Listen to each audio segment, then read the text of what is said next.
So to use the washing machine, we have laundry detergent and such located above.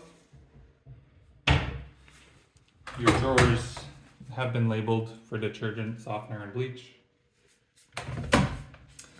And to open this, there is a little trick.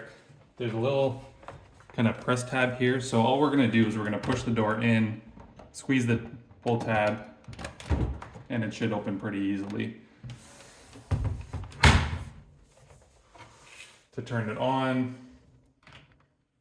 with the on button, we're gonna select which mode we want, and then you're just gonna hold here to start. You can see that'll light up, telling you it's now started the cycle.